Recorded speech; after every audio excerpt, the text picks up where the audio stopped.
Estamos atravesando una crisis de seguridad, crisis en el sector energético del país. Se suma una crisis política y es una crisis creada por el propio presidente de la República.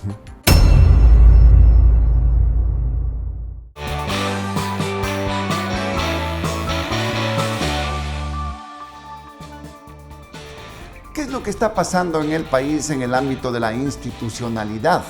¿Qué sucede cuando se irrespeta la Constitución por parte del poder, del Ejecutivo? ¿Y qué pasa también con la crisis que estamos atravesando en este momento, crisis energética, una crisis política y desde luego una crisis también en seguridad? Es el tema que vamos a abordar con el señor general Luis Altamirano, ex comandante del Ejército y analista en temas de seguridad. No olviden ustedes que estamos en las plataformas de Global Opinion, en nuestro canal de YouTube. Usted se suscribe, nos ayuda con sus comentarios y también con sus likes para ir contextualizando este tipo de temas. Igualmente nos encuentra en nuestras redes sociales, las de Global Opinion. Va a encontrar en Facebook, en Instagram, en Spotify, en TikTok. Va a encontrar usted resúmenes informativos del ámbito nacional e internacional. Y si quiere estar en el contexto diario de la coyuntura informativa, síganos en nuestras redes sociales. El programa llega gracias al apoyo de Modernízate. Evita filas y ahorra tiempo con tu cuenta Ciudad. Kubiek, más que un buen acero. Thunder Mammoth, más fuerte, más versátil, más eficiente. Gracias, general, por estar en esta programación de Frente al Personaje. ¿Cómo mira usted? He visto que interactúa en las redes y tiene una visión quizás más dura de lo que está pasando en este momento en el país, en los ámbitos que hemos planteado al inicio de esta programación. Bueno, Osvaldo, un gusto estar acá junto a usted. De igual forma, felicitar al programa Global Opinion por traer a colación justamente estos temas que son de gran interés nacional. Mire, yo debo iniciar mencionando que condeno este proceso de dinamitar la baja institucionalidad que ya existe en el Ecuador por parte del primer mandatario. ¿Del presidente? Sí, del presidente. Porque mire, estamos atravesando una crisis de seguridad. Una crisis de seguridad en donde no ha existido una transparencia de cuáles son las políticas públicas que están por detrás de las mismas. Se habla de un plan Fénix, pero hay que recordar que la gestión pública tiene algunos principios básicos, como la eficiencia, la eficacia, pero principios básicos que están ligados con la participación ciudadana y lógicamente la transparencia, que difiere mucho de los principios que tienen que ver con la empresa privada, en donde también se demanda transparencia, claro, también se demanda responsabilidad, son eficiencia, eficacia, pero su objetivo es productividad y rentabilidad. Sí, y en la parte pública es diferente, ¿no? Mire, en este caso. Yo condeno esto porque primero hay una crisis de seguridad que no tiene solución, ni tampoco esperábamos que tenga una solución de corto plazo, pero no existe este mecanismo mínimo de transparencia. Hay una crisis energética. ¿Por qué temas de transparencia, general? Porque la transparencia es un elemento de por lo menos hacer conocer las líneas maestras para poder definir objetivos o establecer metas que puedan ser valorados por la sociedad en términos de si estamos avanzando o estamos estancados. Cuando usted no tiene metas, a cualquier sitio que llegue, es bueno. O sea, estamos improvisando. Inclusive le digo la parte personal. Entonces, ¿estamos improvisando en este caso? No se está mostrando, no quiero decir que se esté improvisando, no se está mostrando realmente cuál es la visión que se tiene en el plano de la seguridad en el país, y esa es la transparencia. Ahora, por otro lado, como le digo, crisis de seguridad, crisis en el sector energético del país. Se suma una crisis política. Una crisis política porque hay una ruptura del orden constitucional que afecta la estabilidad de la democracia. Y yo quiero mencionar esto porque a la final esto genera un precedente muy negativo hacia futuro. Y es una crisis creada por el propio presidente de la República. En eso tenemos que ser muy claros. Pero cuando yo le escucho a usted decir una ruptura del orden constitucional, me suena a un golpe de Estado, a un tema de una incidencia de una dictadura. el romper prácticamente con la Constitución. Sí, mire, no es necesario llegar a extremos, por ejemplo, de actitudes dictatoriales o de un autoritarismo en extremo. Pero lo que estamos viendo es un desconocimiento de la norma constitucional bajo una justificativa que a la final busca expresar los deseos de un mandatario y no lo que la ley le permite en términos de los parámetros que está establecido en donde tiene que moverse un mandatario. Pero usted tiene afirmaciones realmente bastante duras, general, al respecto, y me hago referencia a lo que usted postea en sus redes sociales y dice: el país atraviesa sus horas más obscuras, no solo por la no anticipación de la crisis energética y sus efectos, se ha usado la Constitución como papel higiénico. Miren, el problema de la crisis energética es la crónica de una muerte anunciada. A la final, en enero de 2023, el informe técnico en el sector eléctrico se conocía lo que íbamos a vivir en este 2024. Cuando se tenía conocimiento de lo que venía, ¿no es cierto? Tarda en desarrollar los procesos contractuales para inversión en el sector eléctrico y se firman días antes de que el gobierno concluya. ¿Qué hace el presidente Noboa en una semana? Tira abajo todo. Habrá habido sus razones, pero a la final nos despertamos en abril en una primera crisis en donde se buscó justificar de la existencia de un sabotaje que hoy vemos por los procesos que están dándose en la Fiscalía, que no había tal sabotaje, que el presidente conocía, que más bien el no abordar el tema, por lo menos públicamente, era para evitar que tenga un impacto en la consulta popular y referéndum. Y a la final se nos termina diciendo un cuento de que alguien abrió las esclusas. Cuando no existen ni esclusas, y cuando los técnicos explicaron que inclusive vaciar la represa de Masar tardaba semanas. Pero las posiciones políticas de quienes receptan estos mensajes hacen que las ideas no sean tramitadas como ideas. Es casi como un credo. Entonces yo le creo y otros dicen yo no le creo. Entonces yo hago opinión pública, pero yo no hago una opinión partidaria a favor de uno o de otro. Era evidente. Lo que a mí me indigna más es que ya habiendo pasado esta situación de abril, no hay ni siquiera un mínimo sentido de urgencia de adelantarse a los problemas que ya estaban alertados meses atrás. Y ya cuando entramos prácticamente en una situación energética grave, se habla de una barcaza, se habla de un contrato en donde la barcaza ya estaba en camino. Mire, cambia el nombre de los personajes. Y otra sería la retórica de los que están a favor y otra sería la retórica de los que están en contra. El problema, Osvaldo, que el daño ocasionado por estas indecisiones ya está hecho. El día de mañana, y esto los ecuatorianos deben recordar, el día de mañana, porque somos de memoria de corto plazo. Sí, es que ya tenemos, el 25 de diciembre tenemos lucecitas de Navidad y ya no tenemos el problema energético. Sí, señor. Y ya estamos en fiestas. Pero ¿no? el daño que se ha hecho, que hoy se mide normalmente en términos monetarios, que también es muy equivocado porque medimos exclusivamente desde el punto de vista de la afectación del capital económico. Y yo le pregunto, ¿cuáles son las cifras, cuáles son los porcentajes, cuáles son los números de la afectación al ser humano? Claro. Al ser humano como individuo, al ser humano como familia, como sociedad. Al margen de las cifras económicas en este caso. En donde hay desesperanza y hay dolor. Hay una desesperación en este caso. Osvaldo, es que hay casos y casos.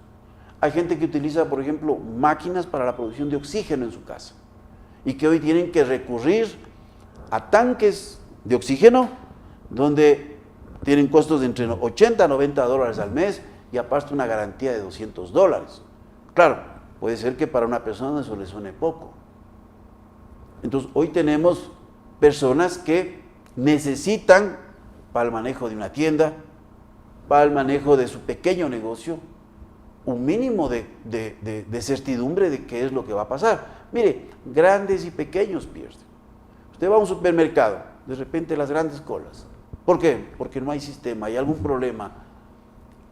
Es que hoy es muy diferente. Mire, yo nací en la época que había apagones. Recuerdo desde muy niño. Ni siquiera a veces avisaban. Posteriormente ya se fue regularizando y se alertaba y se avisaba y por lo menos se tenía un mínimo conocimiento. Lo que pasa es que ahora no es exactamente la energía eléctrica. Hoy tenemos una asociación de la energía eléctrica con una serie de elementos tecnológicos que han cambiado la vida del ciudadano. Entonces, la telefonía, no es el sistema analógico que antes funcionaba tranquilamente si usted tenga o no tenga electricidad en su casa. Es el sistema celular, es el internet. Todo se ha afectado. Entonces, es una afectación que genera. Y como usted dice, esto ya va a una afectación directamente al ser humano, inclusive, ¿no? Hay muchas personas que están teniendo muchos inconvenientes por este tema de la energía eléctrica. Mire, Osvaldo, el ser humano es el elemento central de una política pública. No es el dinero, pero a no es el capital a esto se económico. le suma todas estas incidencias en la parte energética, en la parte de seguridad y en la parte de la institucionalidad, como usted lo está haciendo referencia. Y esto también conlleva mucha preocupación de qué es lo que está pasando en el país. Mire, es que yo lo que veo es que hay un gran desconocimiento del manejo del Estado. Porque la gestión privada de la gestión pública tiene sus diferencias marcadas en términos de objetivos, en términos de características y en términos de principios. Pero mire, una gestión pública primero tiene que obedecer a una agenda. Esta agenda tiene que ser formulada y hay un proceso de formulación de agenda. Esta formulación a la final tiene que recaer en una implementación y monitoreo. Dígame si algo de esto se ha cumplido frente a la crisis eléctrica, cuando ya frente a las alertas, frente a decisiones de interrumpir los procesos que estaban contratados, frente al cuento del sabotaje, se hicieron las cosas para que hoy no estemos viviendo lo que está pasando. Eso le digo de manera general, en la construcción de una política pública. Gestionar la política pública es mucho más complicado que gestionar el sector privado. Porque no solo que usted tiene un marco legal mucho más limitado, sino que usted está sujeto al escrutinio social, en donde hay este tipo de presiones, de visiones diversas. Y bienvenido sea que haya visiones diversas, porque mire, ¿qué es la democracia? La democracia es no la regla de la mayoría. La democracia es en donde usted permite que se generen consensos, pero permitiendo la coexistencia de minorías y mayorías con visiones de los distintas. disensos también. Y por eso en ese es que el aspecto. disenso es condición fundamental, como ustedes lo mencionan. Pero en este de momento, una democracia. ¿qué es lo que está viendo usted en la democracia de nuestro país? ¿Un rompimiento al orden constituido? Mire, no en estamos este hablando de una funcionaria de tercera categoría, sin desmerecer. Lo del tema de la vicepresidenta, claro. que usted en este caso. Y como yo he escuchado a varias analistas a los cuales me sumo, con los afectos y desafectos que pueda causar. Pero es una persona que está sujeto a un régimen diferente. Le voy a poner un ejemplo. Ayer que estaba en una universidad y conversaba. El presidente de la República puede salir el día de mañana, disparar y asesinar a alguien, o cometer un homicidio, más bien. Delito flagrante. Aún así, el presidente no puede ser detenido y el presidente puede ser enjuiciado. Claro. Tiene que haber una autorización de la Asamblea. Porque ese es el orden constituido. Y lógicamente la Asamblea, no hablo de este presidente, hablo de un caso hipotético, dará el paso porque aquí hay una cosa que tiene que ser naturalmente juzgada porque es un delito común. Pero hay un paso.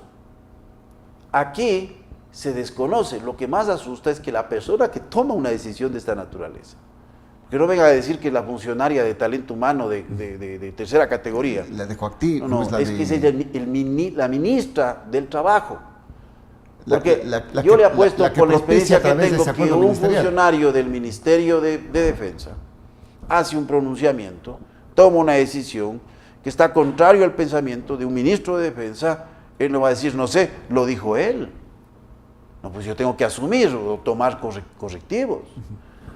Aquí hay una cosa clara porque inclusive el proceso, los protocolos para poder llevar adelante, se lo hacen con dedicatoria clara.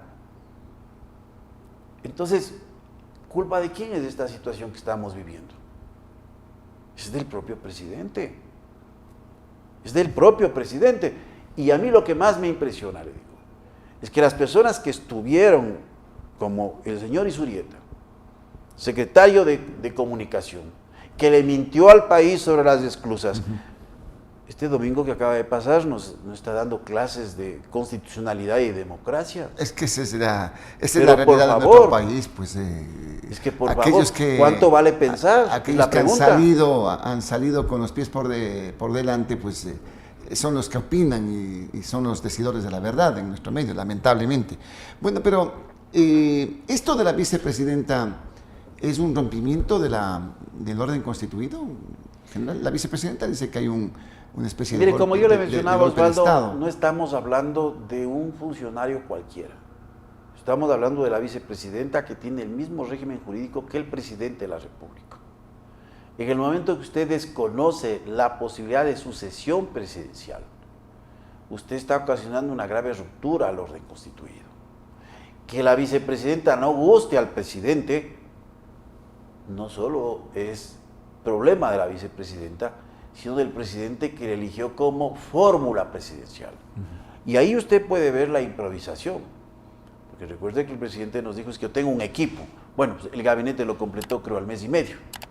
Entonces, claro, cuando tenían que escoger un binomio, yo por lo menos pongo un grupo de personas para analizar. Mire, aquí hay que ser claros, no es que la campaña del presidente le llevó a ser presidente porque fue una campaña bien pensada. Hubo un evento que fue la muerte de Fernando Villavicencio, que trastocó el tablero electoral, generó estos cambios, hubieron algunos elementos mediáticos en el debate y que a la final el presidente llega a una presidencia cuando no se esperaba llegar. ¿Y qué es lo que estamos viendo? ¿Usted dice hay una improvisación entonces? Pero mire, no claro esperarse que hay llegar, una... lo que hace es improvisar en este caso. Es que hay una improvisación. Sin porque, equipo, mire, sin un equipo y le digo de porque de conozco trabajo. muy de cerca cuando se habla de un plan Fénix, en donde en los primeros meses yo no dije nada, hay que ser prudente, hay que esperar resultados. Yo aplaudí en su momento lo del conflicto armado interno, porque no había otra herramienta jurídica disponible. Hoy la existe, pero persistimos con esto. Entonces, claro, usted hace una cumbre iberoamericana, y no asiste nadie de los presidentes, bueno, existen 4, ¿qué van a venir a un país que esté en guerra, autodeclarado en guerra? Colombia, Osvaldo, Colombia, no declaró el conflicto armado interno. Yo entiendo que hubo un momento, por la gran zozobra que había en la población, la fuga de Fito, que fue un elemento ahí detonante, más de 160 policías y miembros del Cuerpo de Vigilancia y Seguridad Penitenciario secuestrados, y por último, un ataque de un grupo de baja monta, pero es un ataque a una cadena de televisión importante que dio la vuelta al mundo. Entonces uno dice, bueno, hay que reaccionar. Perfecto. Se nos vende la idea de la consulta popular y que con esta reforma a la misión de Fuerzas Armadas y otras reformas que se dieron, el problema queda solucionado. Bueno, yo me pregunto, ¿por qué persistimos en esto cuando a la final genera una confusión en el marco legal para las propias instituciones, Fuerzas Armadas y Policía Nacional? Y usted verá que genera confusión porque cuando se habla del manual de uso legítimo de la fuerza en relación a la ley orgánica de uso legítimo de la fuerza, ahí usted está discutiendo la actuación de las Fuerzas Armadas y la Policía Nacional fuera del marco del conflicto armado interno. Entendamos esto.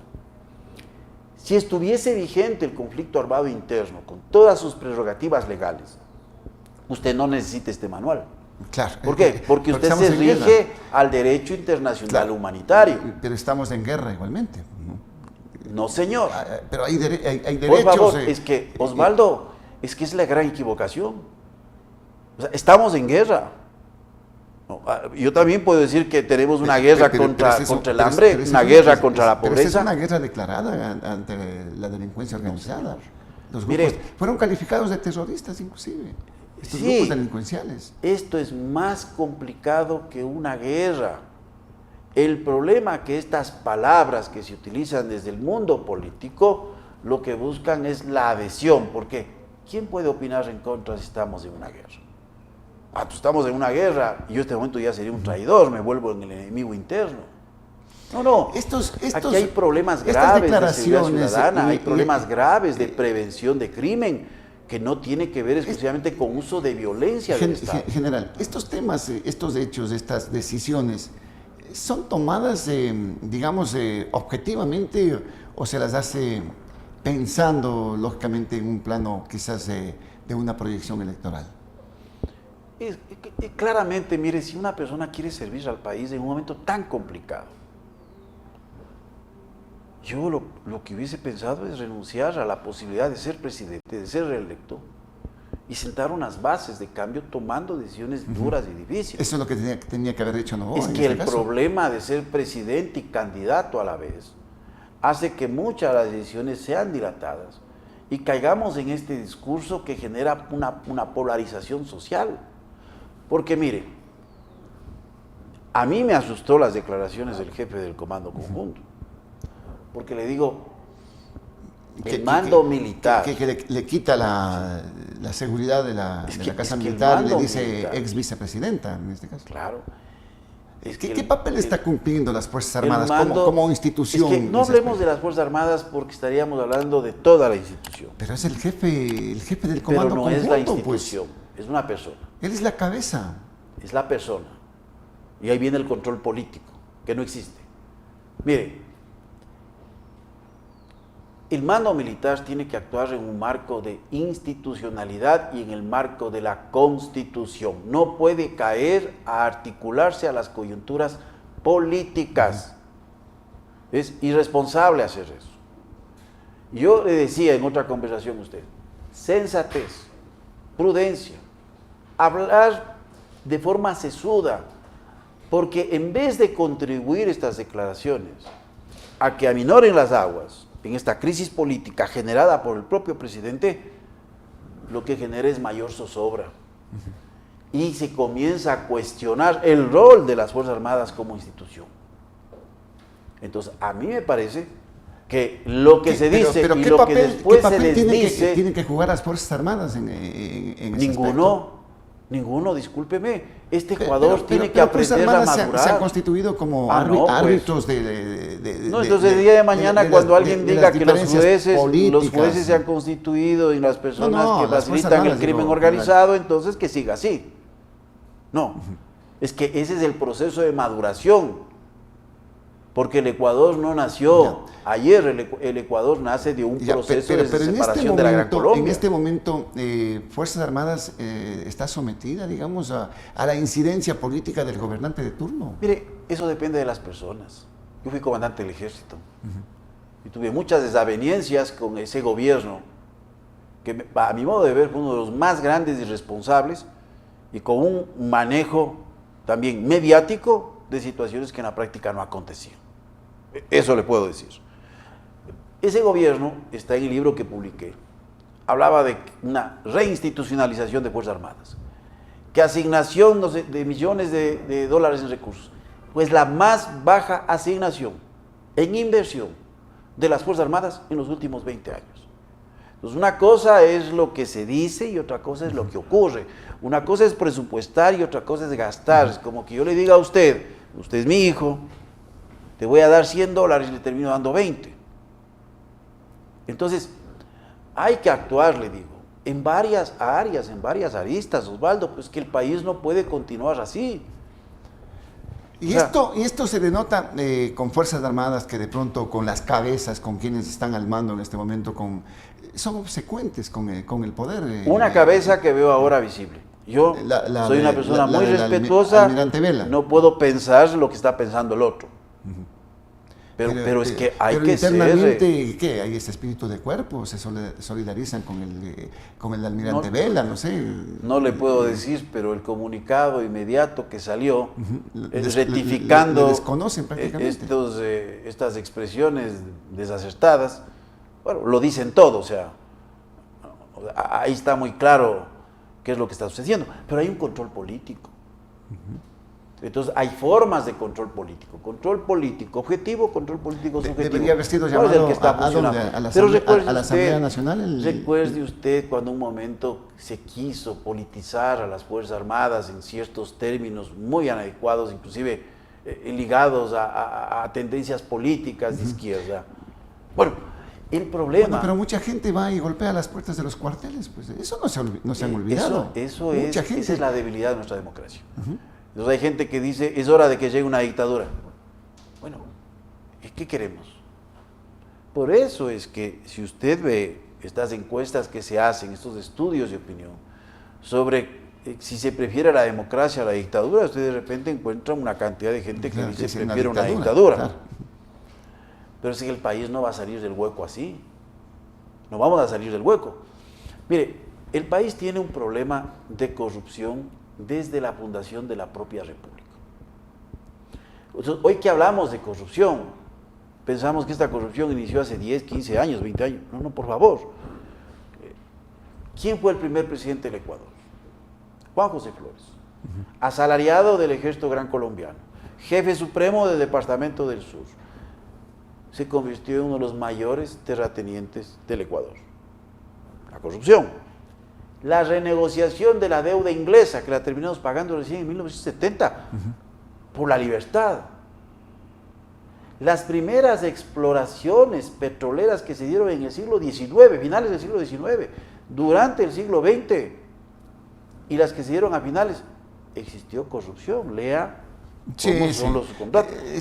El caso, por ejemplo, de la bancocracia y plutocracia de los préstamos al Estado, de los cambios de presidentes. La crisis financiera que tuvimos. Entonces, es el enlace de grupos políticos con grupos económicos, con agendas muy particulares que buscan cambiar el orden constituido de un país, cambiar las reglas de juego y hacer sus negocios.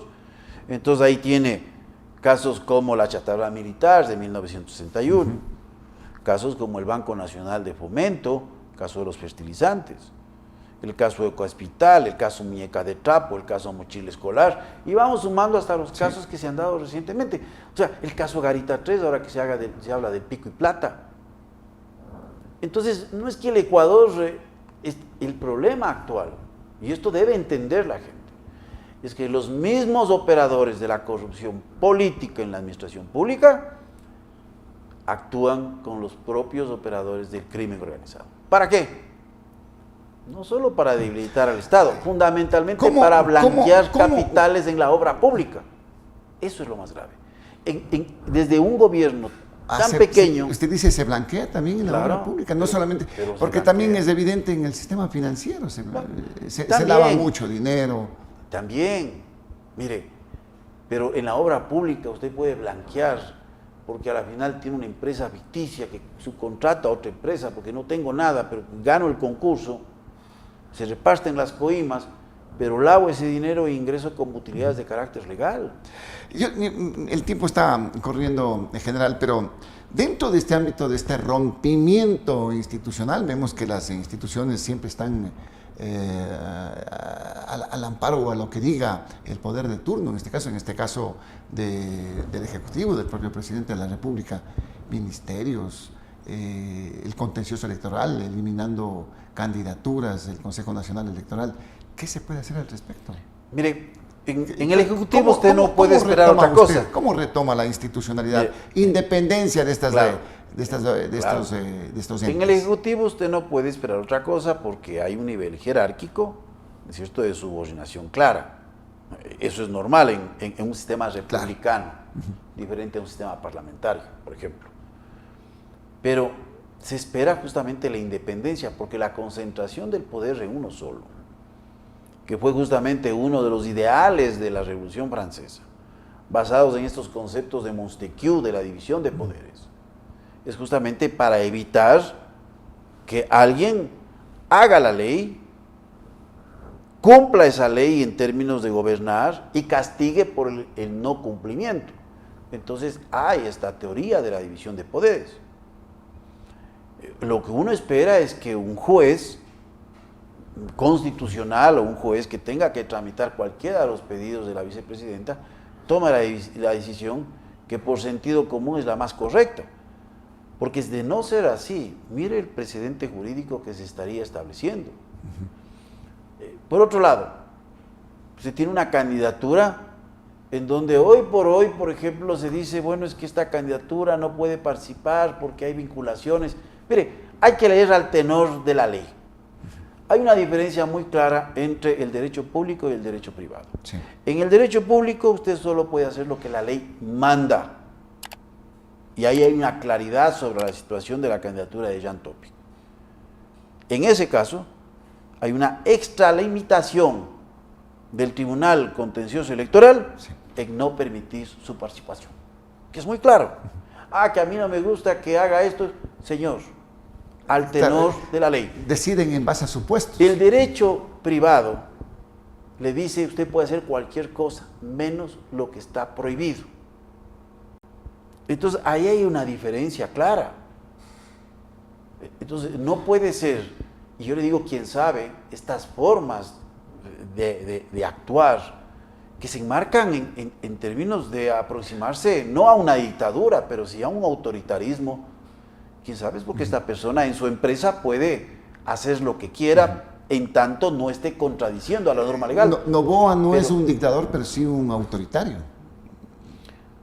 Mire, me da pena decirle, creo que hay una falta de condumio, inclusive el lenguaje mismo es una expresión de la capacidad de una persona, que va más allá de que yo pueda adaptar el lenguaje al medio o al nivel de las personas con que se esté tratando. Entonces caer en la vulgaridad, en ese populismo de expresiones, vivir en las redes sociales, me dicen, vea este TikTok, yo no veo esas cosas. Porque el problema es que yo no tengo energía eléctrica en mi casa. O sea, imagínense, cuando usted ve, por eso le digo, hay que ver los casos y casos. Tiene estudiantes que están culminando, por ejemplo, su carrera, como yo tengo un familiar muy cercano, que no puede terminar, que no puede hacer un proyecto porque no tiene energía, que tiene que trasladarse de un lugar a otro. Pero es que claro, es que hay que vivir. Mire, yo he recorrido este país desde muy temprano. Yo no vengo a recorrer el país cuando ya llego a ser presidente. Uno conduce su vehículo. Entonces, uno va obteniendo empatía. Empatía, yo digo, empatía, ¿puede un empresario tener empatía sobre un trabajador? Claro, es una decisión personal. ¿Qué es lo que le cambia a este país, general? A propósito, estamos a las puertas de un proceso electoral, eliminando candidaturas, lógicamente, de lo que ya se conoce, pero ¿qué se espera? Mire, yo no espero mucho, le digo sinceramente, porque el proceso originario político del Ecuador está ligado con grupos políticos, con grupos económicos, con un elevado interés. Lastimosamente, no discutimos hoy ideologías, formas de pensar de cuál es el Estado que queremos. No hay un proyecto de país. No hay una matriz en varias áreas, productiva, energética, en seguridad. Entonces vamos inaugurando cada gobierno, basados ahora en eslogans, en este tipo de mediatización, que a la final no ofrecen una visión de largo plazo.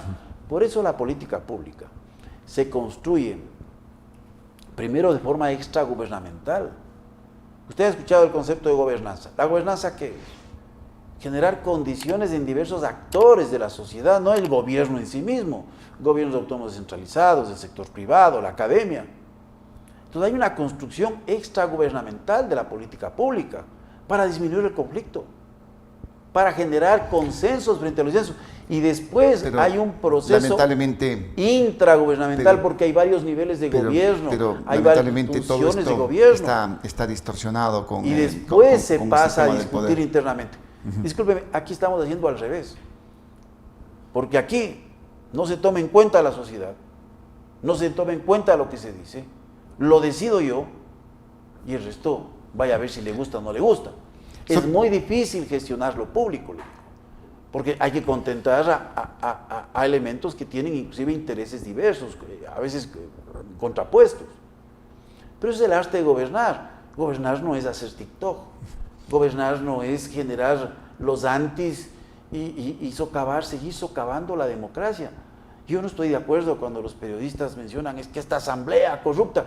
Mire, la asamblea es el espacio natural de discusión de ideas, es el espacio natural de contrarios. Entonces, si queremos construir democracia, no destruyamos las instituciones democráticas, porque es mañana, dígame que yo como irresponsable diga, es que hay que tumbarle al presidente. Que irresponsable, así como la Asamblea Son no sirve temas para que nada. los Es vamos a seguir. complicado porque el proceso político ecuatoriano tiene que obedecer a una transformación real. General, agradecido por su presencia. Lo seguiremos conversando. Esto es bien profundo, sinceramente. A usted, Osvaldo. Muchísimas gracias al excomandante del Ejército, actual analista en temas de seguridad, el general Luis Altamirano, en la programación de Frente al Personaje.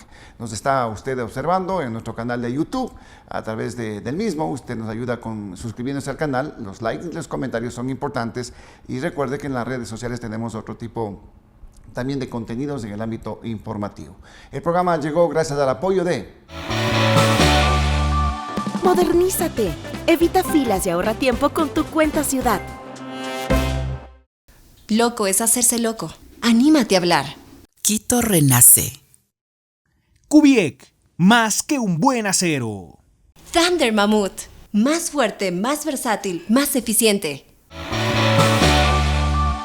Gracias por acompañarnos. Recuerde que estamos con ustedes de lunes a viernes a partir de las 19 horas por nuestro canal de YouTube. Nos vemos el día de mañana con un nuevo invitado y un nuevo tema. Dele like y comparta este programa. Soy Osvaldo Morocho Ampudia. Nos veremos muy pronto.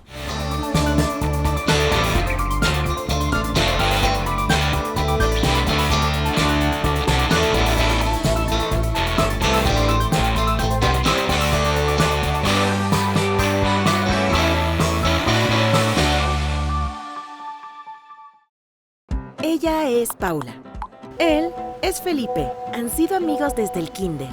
Y hoy es su primera cita. ¿O era? Porque Felipe se olvidó que puede evitar filas y ahorrar tiempo con otros medios de pago. La cédula de identidad, la app del metro. Todo si hubiera abierto la cuenta Ciudad. Y el tiempo no regresa. Modernízate. Evita filas y ahorra tiempo con tu cuenta Ciudad. Kubiek, más que un buen acero. Existimos para acelerar el cambio hacia una construcción sustentable.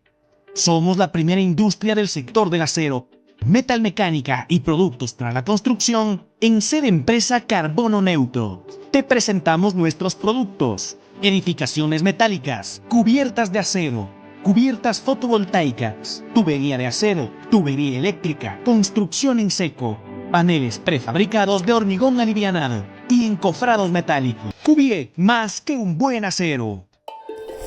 Él es Baltasar Ushka, el último hielero.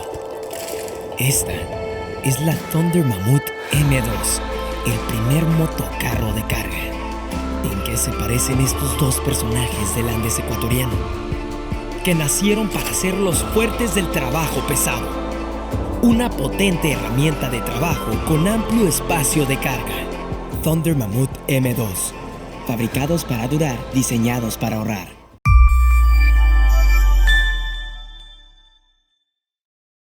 Los criterios de nuestros invitados no representan la opinión de este medio de comunicación.